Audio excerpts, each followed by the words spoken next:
Le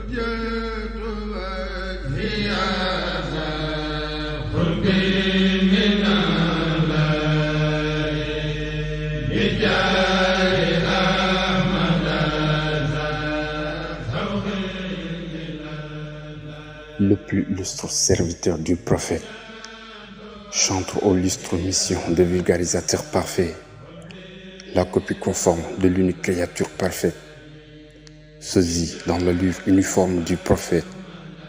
The most illustrious servants of the prophet, cantors with lustre missions of perfect popularizer, the exact copy of the one perfect creator, double in the uniform allures of the prophet. Asna Hadim, le novateur de son époque, le rénovateur qui a innové à l'époque d'esclandre des oppresseurs diaboliques, Ahmad surgit comme un pulsateur métabolique.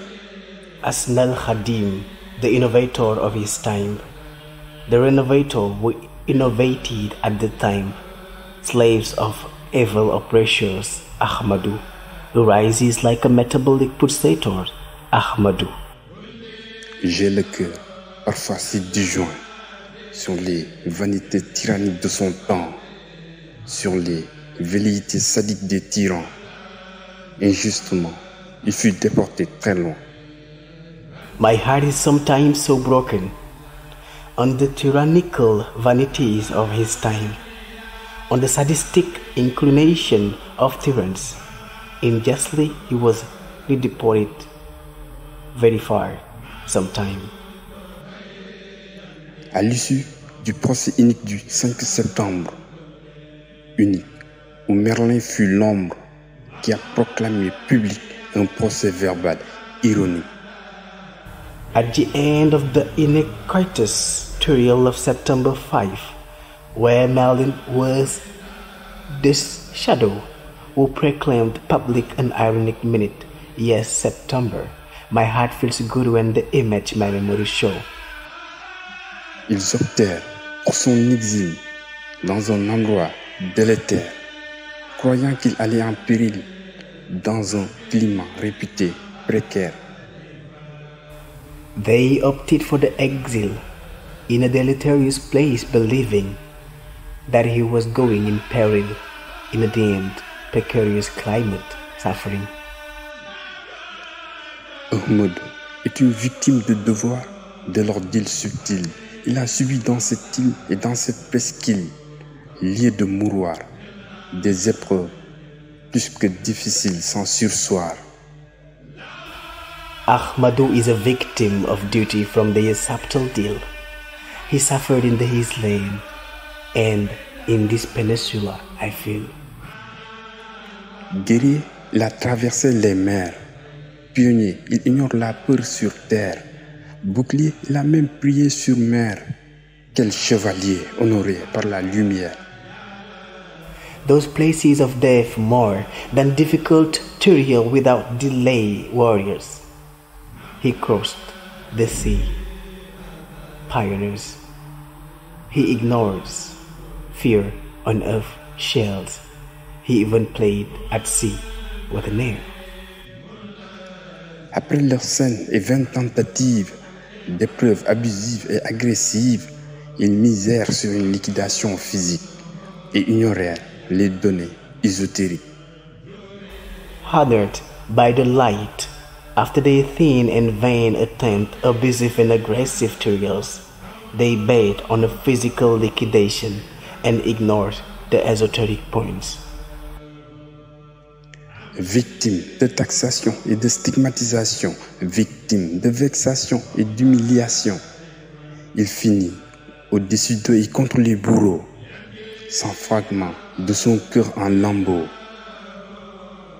Victim of taxation and stigmatization, victim of harassment and humiliation, he ends up above them and against the executioners without a fragment and of his tattered heart of fear.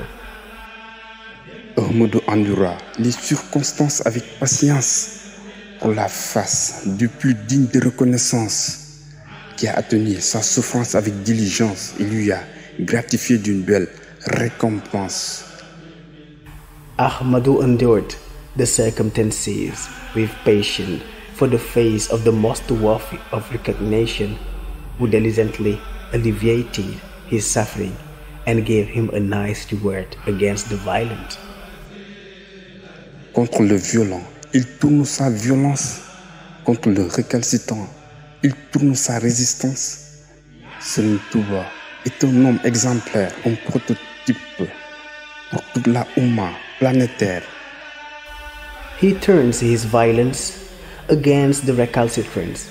He turns his resistance. Serigne Touba is an exemplary man, a prototype for the entire planetary Ummah. Il supportait avec constance maintes douleurs, avec endurance, leurs accès de fureur. Il faisait preuve de générosité et de bonté dans le bonheur, de suffisance et de piété dans le malheur. He endured with constancy many pains with endurance, the effects of fury. He showed generosity and happiness in kindness, of sufficiently and purity in most misfortune, rated by the great moral qualities. Côté par ses grandes qualités morales, il est doté d'une noblesse phénoménale. Le saint homme a infléchi le cours des saints. Aucun saint n'a un résultat comparable au sien. He is endured with phenomenal nobility. The holy man has changed the course of the saints. No saint has a result comparable to his. Ahmadou demeure notre joyau précieux, un homme d'une extrême indulgence, un homme dont l'opulence est immense, un être distinctement distingué par les cieux. Ahmadu remains our precious jewel, a man of extreme indulgence, a man whose wealth is immense, a man distinctly distinguished by the heaven.